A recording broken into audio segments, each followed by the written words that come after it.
Today, we're going to explore Ubud City. It should be pretty awesome, so stick around.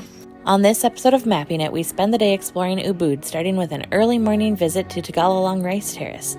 The terrace is beautiful, but the day is already heating up, so we head back to our villa for a floating breakfast in the pool. Then we go to Central Ubud, where we check out Ubud Palace before heading to the market for some souvenirs. We stop by a local cafe for a delicious lunch and visit Saraswati Temple in the afternoon. In the evening, we head to Room4Dessert for a 15-course tasting menu. It's an incredible day exploring Ubud, so stick around.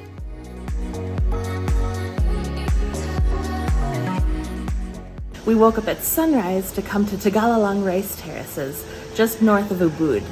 And we are the first ones here, very early. It cost $50,000 per person to enter, and we're gonna go check it out. So come on. It's normally very busy here and gets to be just packed by 9 a.m. So tip, come early.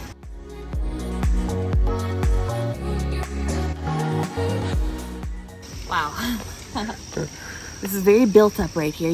There are two entrances you can come into. We came into the one that has rice, I guess.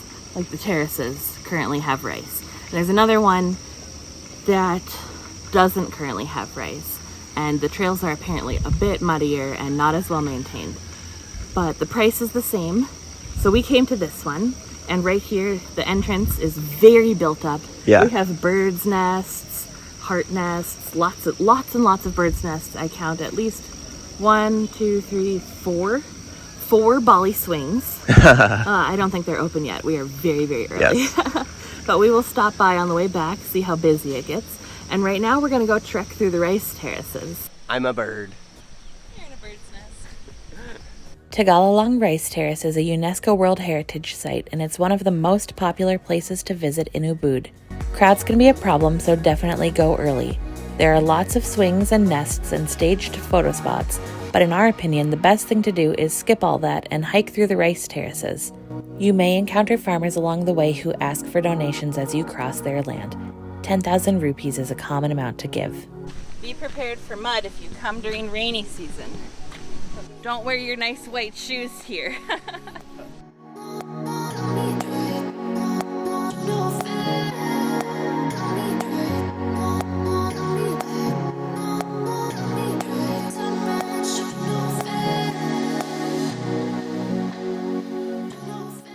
Well, we made it to the other side of the TEGALLALANG Rice Terraces. There are a couple bridges you get to cross on the way. It's pretty fun. Pros and cons to coming early like we did. Pro, you definitely beat the crowds. Yes, very much.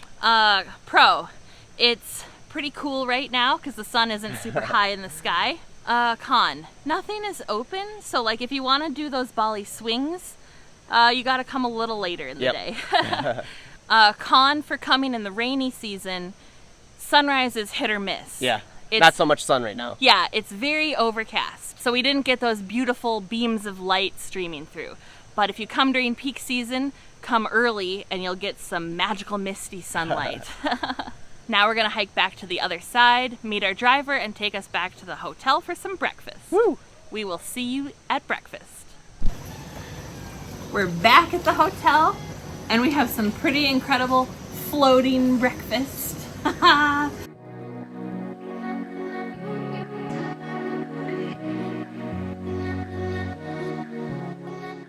Well, this looks incredible. For breakfast, we have some fruit plates, and we have some nasi goreng and some mee goreng, and watermelon and papaya juice. So let's dig in. It looks really good. Are you sick of all the nasi goreng we're having? Mee goreng? I'm not. That has a kick. Oh, really? Yeah. Quite the kick. Well, Jeremy had the smart idea of sitting on the higher step so that you're more out of the water. So I have joined him, and now he's gonna dig into his nasi goreng. Yeah, let's get into this fried rice. That's so good. Oh, there's the kick. Yep. I'm not sure if these red things are peppers. Oh, they are. I think they are. They absolutely are. So, not exactly for tourists. It is on the spicy side, but it's good.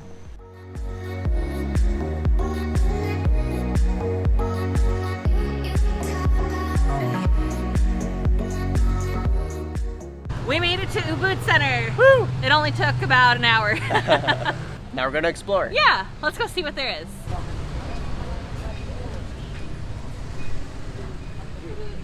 Our first stop of the day is Ubud Palace, and this is where the royal family used to live and still lives actually, but they're no longer ruling Ubud. So the architecture is really incredible here, so let's go check it out a little closer.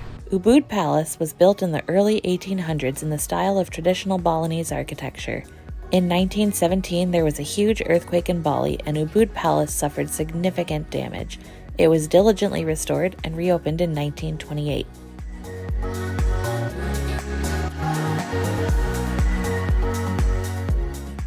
I think it's really cool to walk around and explore the royal palace. It's got a lot of intricate stone carvings. Many of the stone carvings were created by local artist I Gusti Nyoman Lempad.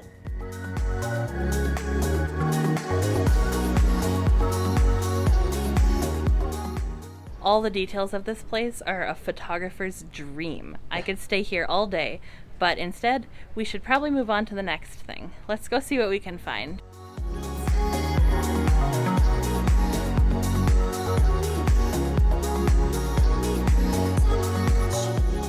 There's a ton of traffic in Ubud, and the sidewalks are pretty narrow.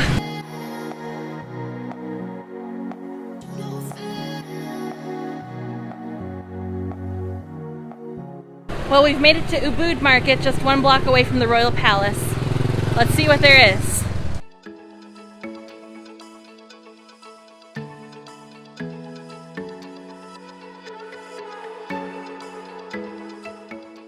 While walking down the market street is definitely dangerous with Karin because we already have all the things. I may or may not have bought a bowl because I love buying bowls. And then right away I also saw a basket that I liked. So that was kind of a must-have as well. Must-have.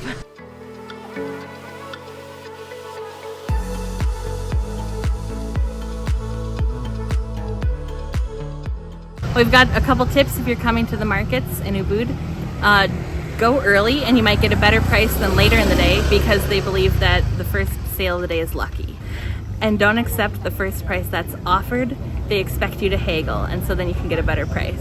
Bali is mostly a cash society, and there's a few ways you can get it. You can either go to an ATM or to a currency exchange office, but make sure to try to find a reputable one and count your money when you get it. Well, we bought all the things at the Ubud market, and now we're gonna go find some food.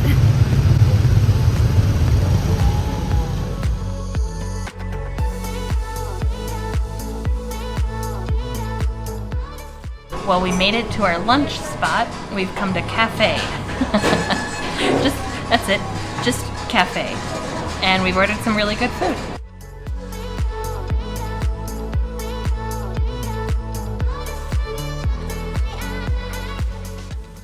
I got the cashew ginger chicken with some red rice.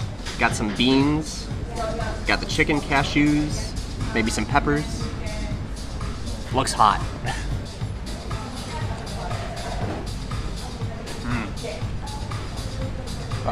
Very good stir-fry flavor. Definitely a medium amount of spice. Nice cashew flavor as well. Nice crunch. A lot of different textures in here.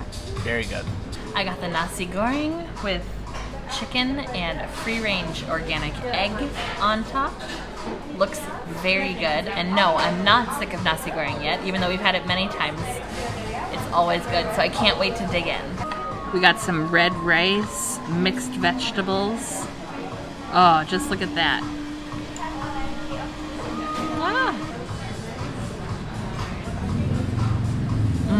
I forgot there are cashews in here, so it has a good crunch to it too, and everything has a delicious stir-fried flavor.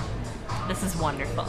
Lunch was really good, and now we're gonna go explore Saraswati Temple, so let's enjoy the long walk. Gosh.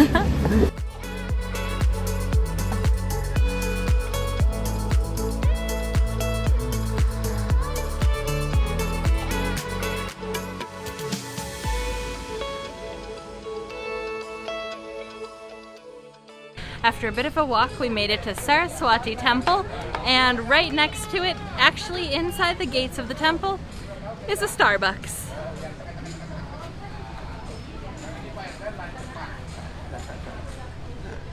pretty fancy looking Starbucks, and maybe we'll go in if we want some air conditioning because it's very humid out. But let's go explore the temple first. Saraswati Temple is a water palace in central Ubud. It opened in 1952 and it was designed by the same artist that worked on Ubud Palace. This is one of several places that you can see a traditional fire dance at night.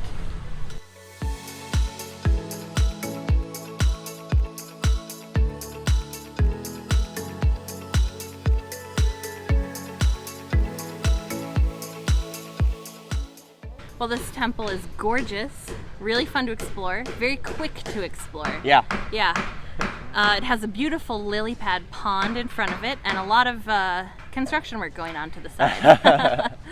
But it's really hot, so we're gonna go try and cool off and see if we can find some ice cream. Ooh. Yeah.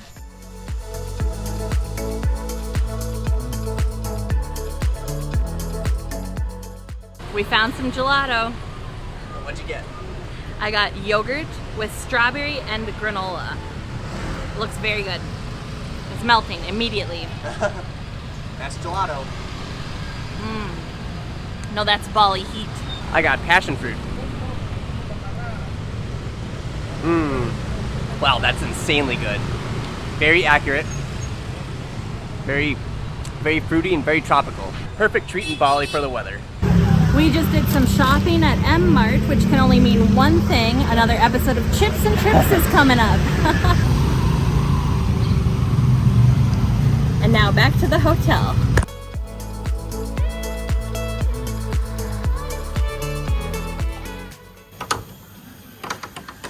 Welcome to our next Airbnb, the Alam Danya Cottage. We got a very massive space here. We've got a living room. We've got views of the garden. We've got a dining room over here, got a TV, and a small kitchen. And some absolutely massive vaulted ceilings. We've got 2 bedrooms and 2 bathrooms. Let's go check out the first one. Got a nice sized bed. And a nice garden view.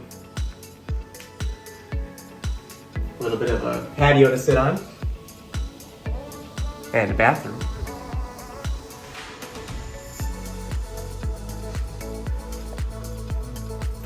Usual amenities, shower, kind of an interesting design. Let's go check out the other bedroom. As I run into a post. This is where we'll be sleeping tonight. Some nice decorations for us. We got a nice view under our patio with a pool. We'll definitely be taking advantage of that.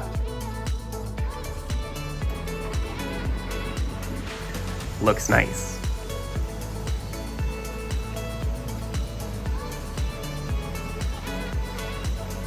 Feels like we're in the jungle. Let's go check out the bathroom.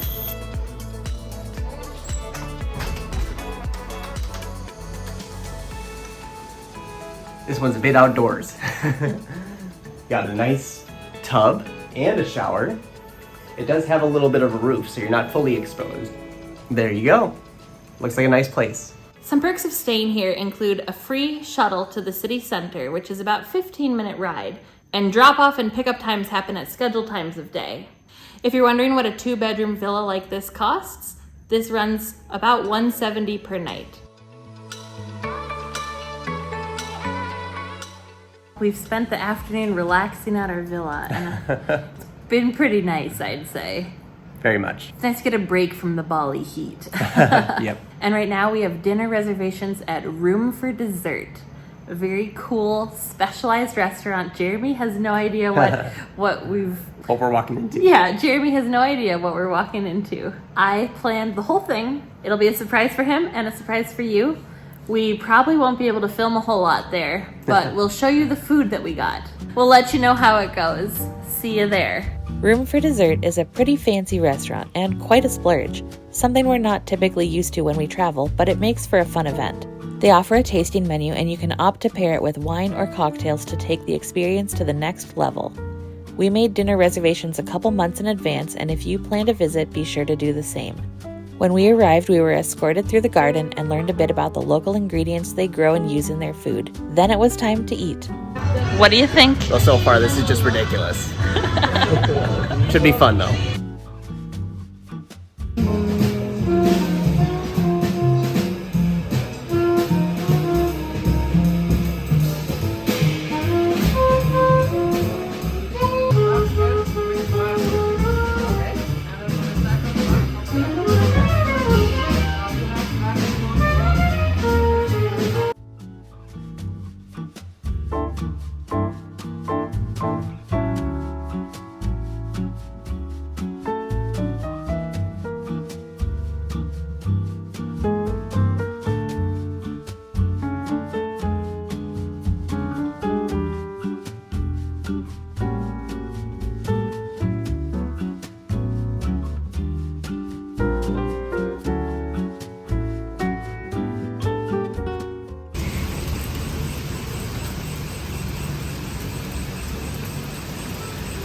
What do you think so far? This has been spectacular. I'm getting full, but we still have more courses. How many more? Is it just one? No. 2? 5? We have 5 more courses? Are you serious? I can't.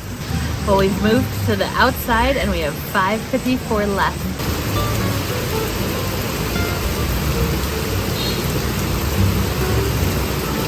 This one is a bayang sorbet with tape cream.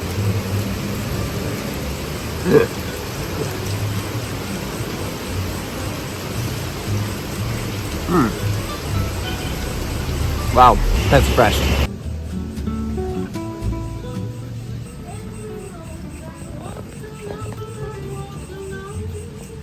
Let's hope this doesn't explode.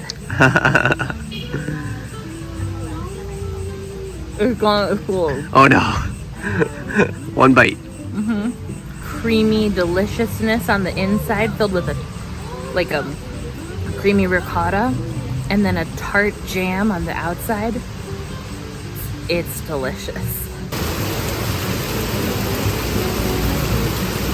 Well, we're back from dinner. It was a fantastic experience. It's a surprise 15-course dinner. A lot of food, even though it was small bites, it was a lot. And we got to talk to the staff a little bit. They are wonderful people. Yes, very nice. Yeah, they clearly love what they're doing, and they're good at it too.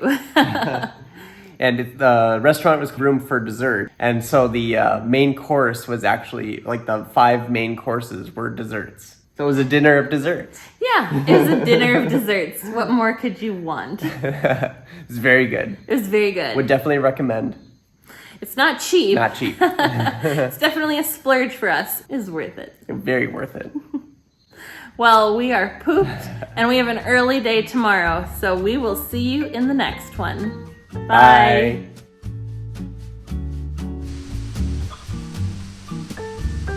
It's a bit precarious on the edge here. Got a bug on me. I guess that's the hazards of eating outside. Yeah, the hazard of eating outside. They're no longer ruling Ubud. They are no longer ruling Ubud. We've got some tips if you're... There's like 3 bikes, Okay, 4 bikes. 1. Or to a currency exchange.